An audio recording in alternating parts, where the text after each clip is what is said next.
من بعد ما سمعنا سوا أصدقائي اللقاء اللي أجريته مع جين مانسون بإهدن، نقاط كتيرة طبعا ملفتة للنظر، ولكن نقطة هيك حبيت أني ثيرة لما تذكرت جين أنه أول مرة إجت على لبنان وغنت وقتها بكازينو لبنان كانت بفضل الإعلامية اللبنانية المقيم كان بفرنسا حكمة وهبي الله يرحمه.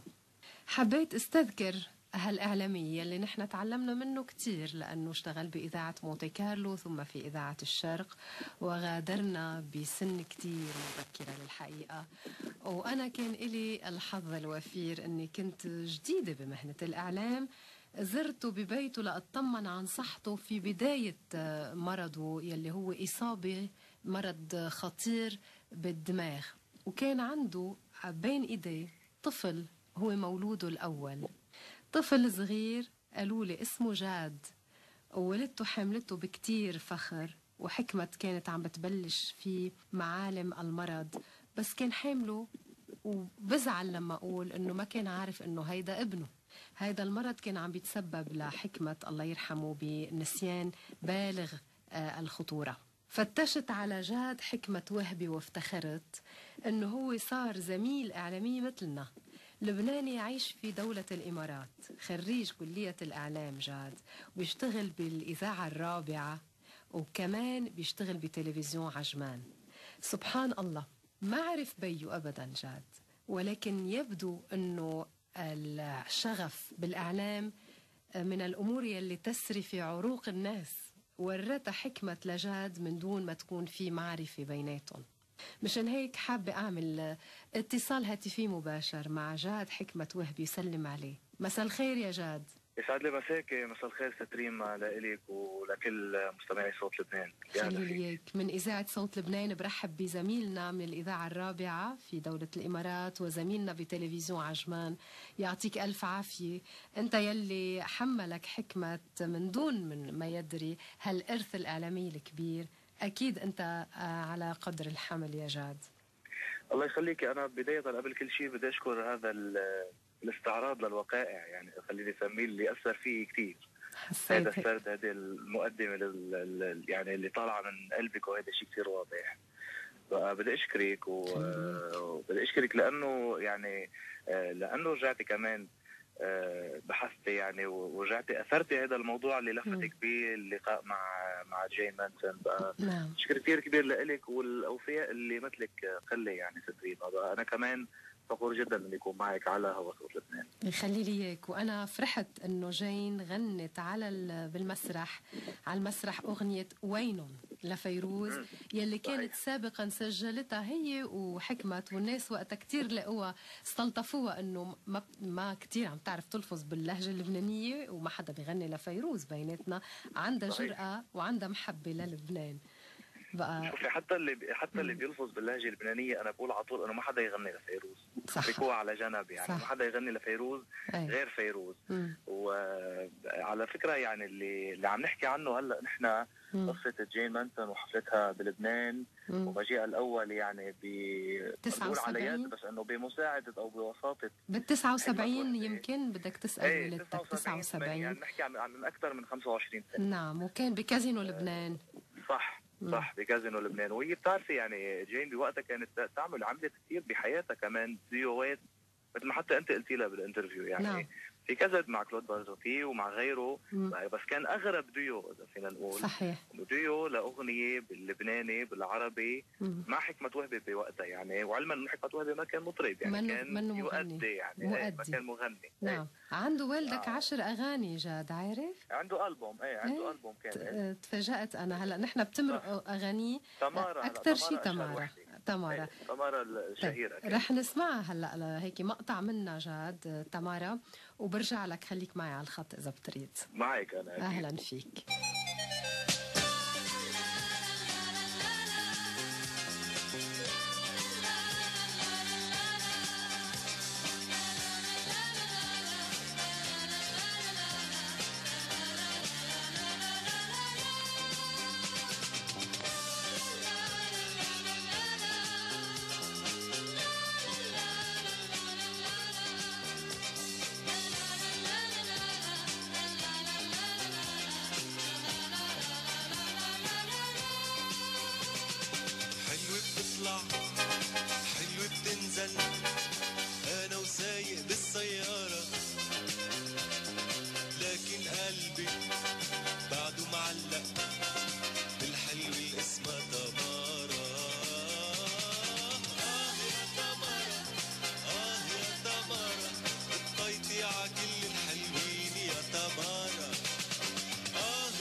تمارا يا جاد، هيدي الأغنية من ألحان وكلمات الياس الرحباني. أنت معي على الهواء. أنا بتأثر هلأ لأني عم بحكي معك وعم بقول بتمنى أشوفك إلى أي مدى الشبه بينك وبين حكمة الله يرحمه. يعني بتمنى هيك بركي نلتقي، إذا نلتقي قريبا شي مرة. بس تشرفنا على لبنان، لأنه أنا عرفت عم بتحضر شيء للوالد بالبلدة مسقط رأسه. فيك تخبرني شو هو هالاحتفال؟ حقيقة في فكرة مطروحة هلا، يعني بتعرفي الوالد رحل ب 20 ايلول ال 92. نعم الله يرحمه. كان يوم 20 ايلول الله يخليك. بقى 20 ايلول هلا على الابواب. نعم. وعم في حكي يعني بضيعته طبعا، بضيعتنا يعني ببطمه شوف. بطمه صح. هيدي الضيعه يلي حبها كثير ويلي حبته يلي حضنته بايامه الاولى والاخيره يعني. نعم.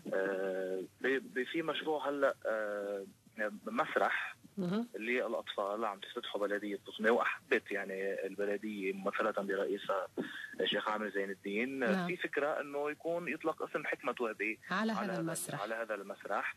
وإطلاق هذا الاسم وافتتاح المسرح يكونوا بذكرى وفاة الوالد ب 20 أيلول المقبل. فهذه الفكرة لا زالت يعني هلا عم نشتغل عليها، هلا عم تتبلور. وفي كتير ناس على فكرة يعني هلا حيعرفوا منا على الهواء. في كتير ناس قراب كتير ما حدا عارف يعني كثير منيح. بعدها كثير ايه يعني هيدا سكوب. اكيد سكوب. نحن رح نتابع نحن وياك تغطية افتتاح المسرح ببطمة ان شاء الله. في هيك مشروع، وان شاء الله اذا قدرنا نكون بلبنان بهيدي الفتره، واذا تم المشروع يعني بلكي بنكون قبل بيوم او يومين على صوت لبنان مباشر من عندك. اكيد لنا الشرف وبندعي كل الناس يعني 100%. جاد والدك حكمة وهبي غنى، هل بتعتبره انت قلت لي قبل شوي انه مؤدي منه فنان مطرب، ومثل وقدم برامج على التلفزيون، ولكن هو بالأساس إعلامي يعني مذيع. وين بتلاقيه؟ إذاعي. أكيد الأبرز. أنت بتلاقيه الأنجح كان فقط وراء الميكروفون يعني أكثر من غير مهم. الانجح مش فقط يعني. هلا هو لما غنى دليل انه تمارا هلا عم نسمعها كنا معك يعني. هيدي غنيه من الاغاني اللي عاشت وبعدها لليوم حلوه كثير. بتسمعيها باي البوم اولديز لبناني تمارا موجوده. صحيح. هلا الباقيين حلوين مثل طيب بفرجيكي وانت وحدك بتحبيني صحيح وهالحلوه طلت وقالت وصوروني يعني في مجموعة حلوة. بس تمارا عاشت كثير وبقيت لهلا. وعلى فكرة يعني هو أنا بغض النظر أنا شو بعتبر، الوالد نفسه كان يقول أنه أنا ماني مغني ولا مطرب، أنا هيك عم أدي عم بتسلى إذا بدك يعني. لأنه بحب لأنه يعمل كذا شغلة يعني. لأنه كان شغوف بكل أنواع الفن. أنا هيك بحس 100% يعني. كمان اللي في ناس ما بيعرفوا أنه الوالد كان يرسم كمان يعني. هلا عم بتخبرنا موجودة بالبيت يعني موجودة ببيتنا لوحات اللي رسمها يعني. كان يتعاطى كل أنواع الفنون إذا بدك. وكان يملك صوت صوت أنا بحب سميه صوت الفنان. اللي قادر يعمل كل شيء، قادر يغني اذا بده يغني صح، فنان الشامل اذا بده يقلد، قادر يكون اذاعي يعني. كل هيدا الصوت اللي بيشمل كل الفنون الصوتيه اللي ممكن تعاطيها. فمن هيدا المنطلق غنى، ومن هيدا المنطلق كمان لا للتجربه ولا التسليه مثل فيلم ومثل مسلسل. ولكن هو نفسه كان يقول انه حتى انا اعلامي بس اكثر إذاعي يعني. حتى تي في مش هيدا شغفه الكبير. كان شغف الكبير كان ميكرو الإذاعة، ونقل لي هيدا الشيء لإلي بالجينات يعني. أنا طيب الوالدة شجعتك إنك تتخصص في كلية الإعلام، ولا حسيت إنه واجب عليك تكفي مسيرة حكمة وهبي؟ شوف إذا في أقول لك لا هيدي ولا هيدي. هلا الوالدة شجعتني أكيد. كل اللي كانوا يحبوا حكمة وهبي ما فيك تلوميهم انه تمنوا بيوم من الايام انه يرجعوا يشوفوا حكمة وهبي جديد. انت بتعتبر حالك الامتداد والشبه لحكمة، ولا عندك شخصية منفصلة؟ فينا نسميها الامتداد الطبيعي يعني، اللي ما في هرب منه. انه انا ابنه الوحيد ونقل لي هذا الشيء جينيا، فرح تكون امتداد ورح يتم المقارنة لا شعوريا يعني. نعم. بس انا اكيد يعني عم ببني شخصية مستقلة. وبلس انه اليوم الاعلام كله على بعضه شخصيته مغايرة عن شخصية الاعلام من 20 و30 سنة. صحيح. مختلفة جدا. بس يعني لا منا واجب، اكيد مش واجب. بس عم بقول لك القصة قصة شغف يعني. الشغف دفعني اتخصص اعلام، وشغف دفعني اني اصير اذاعي. هيدا قبل ما اصلا اعرف بيي، حتى لانه كانوا يخبروني انه انا وكثير صغير انت يعني كان عمرك 3 اشهر لما توفى الوالد؟ قد ايه كان عمرك؟ كان عمري 4 اشهر فما عرفته قبل ما يخبروني عنه. يعني لما كنت بعدني بالسنه وبال8 شهور وبالسنه وبالسنتين، كل شيء بالنسبه لي كان عباره عن ميكروفون، يعني من الساندويش كل شيء هيك شكله مثل الميكروفون كله وقف وصير احكي عليه. سبحان الله بالجينات مع الانسان يعني. وقد ما شجعوك اذا ما عندك شغف الاعلام ما فيك تعملي اعلاميه، مثل اذا ما عندك شغف الرسم مثلا ما فيك تعملي رسامه، اذا ما عندك شغف الكتابه ما فيك تكتبي. بقى هيدي القصص بدها فن، ما بتتعلم، لا تلقن يعني. 100%. جاد حكمة وهبي بإذاعة الشرق، آخر إطلالة لوالدك كان على الهواء مباشرة الله يرحمه. كان عم بذكر بأرقام الهاتف ليتصلوا فيه ويتواصلوا معه المستمعين. فوجئ مخرج الحلقة بأنه حكمة عم يعطي أرقام مختلفة، عم بيضيع، عم بيطهوج. صح، هيدي آخر الحوادث اللي صارت يعني. هيدا آخر نهار ومن بعدها ما عاد على الهواء. صح. هيدا فضلا عن حوادث صارت قبل، مثلا تكرار لسؤال بس فكروها شغله انه قصدها او شيء، بس لا صار في كذا شغله ورا بعض. اخرهم يلي تفضلتي فيها انه في شيء غلط، في شيء منه مزبوط، لاحظوا هيدا الشيء، والدتي على السمع لاحظت هيدا الشيء. خلص صار في شيء ببين انه في غلط، ببين انه في شيء منه مزبوط. الدكتور اللي كشف عليه كمان أنا أجريت مقابلة معه، بيحكي لنا عن مرض نادر جدا يصيب 1 بالألف من الناس في داخل الدماغ، ويسبب النسيان وشلل إذا ماني غلطانة بالشرايين الرفيعة، ما بيوصل لدم. ما بعرف إذا عندك فكرة شو اسمه هالمرض اللي انصاب فيه حكمة. هو الاسم العريض انه ورم خبيث بالدماغ او سرطان بالدماغ، بس هيدا النوع السرطان فعلا كان نادر جدا لدرجه انه الوالد نسي كل الذاكره الاكتوال، يعني الذاكره اليوميه او الحاليه نسي اسمه بينساها. بس كل شيء قديم ما نسى يعني. يعني كان كل يوم يوعى بده يروح على الشغل، كل يوم مثلا عنده حلقه، خلص ذاكر كل شيء قديم. بس من وقت يعني تفشي المرض وانت رايحه يعني ما بقى يتذكر، خلص بس الذاكره اليوميه. جيت انا يعني كانوا دائما يذكروا انه انا ابنه، انا كنت موجوده. يعني هول التفاصيل جاد عم نتصور انا وامك والله بوجه لها الخير، ووالدك الله يرحمه، وانت بحضنه. قلت له حطيه بحضنه لحكمة لأخذ له صورة. قال لي ابن مين هيدا؟ سألني ابن مين هيدا؟ أنا انوجعت من السؤال ومتأسفة إذا عم بقول لك إياه، بس يعني عن جد حكمة رحل كتير بكير. هو من مواليد 55 51 يعني لو اليوم كان بيسوى يكون عمره 64 سنة. صح، هو راح من 23 سنة كان عمره 41. نعم بعزه.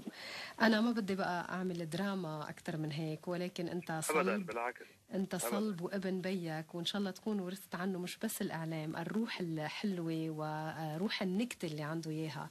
وكانت الصبوحة صديقته العزيزة جدا، ولما غادر مونتي كارلو على إذاعة الشرق هي أكتر وحدة تلفنت له، هنته ببرنامجه الجديد وقالت له خسروك بمونتي كارلو وربحوك بالشرق. صحيح، هذا كلام صحيح 100%. ويعني كان في صداقة مقربة وعزيزة جدا يعني مع الصبوحة، الله يرحمهم اثنينهم. بشكرك جاد حكمة وهبي، بشكرك. رح اختم مع أغنية فيروز. يا ريت عندك تسجيل عنا لوينن لما غناها حكمة مع جين مانسون. يا ريت منا متوفرة يعني ما لنا متوفرة أنا، بس ممكن نلاقيها بالأرشيف على فكرة. يعني هذا شيء ممكن لأنه في أرشيف كتير كبير. إذا حصلت عليها بنحب نحن نبثها ان شاء الله. بس انزل على لبنان قريبا بلكي الشهر الجاي. انا بدي اسعى يعني الاقيها، وبنتواصل اكيد نحن بجميع الاحوال 100%. وانا بدي اكرر شكري لإلك ومحبتي لإلك وتقديري الكبير لإلك سبريما صيرفي ولصوت لبنان طبعا لكل اللي عم يسمعوكي. وشكرا لهيك لوفائك يعني. هيدي سلام للوالده لو سمحت. أكيد وصل، أكيد وهي أكيد بتسلم عليك كثير. إذا قلنا وين لفيروز أنا بقول هن بمكان أحسن من عنا. أهلا فيك جاد حكمة وهبي. إلى اللقاء. إلى اللقاء.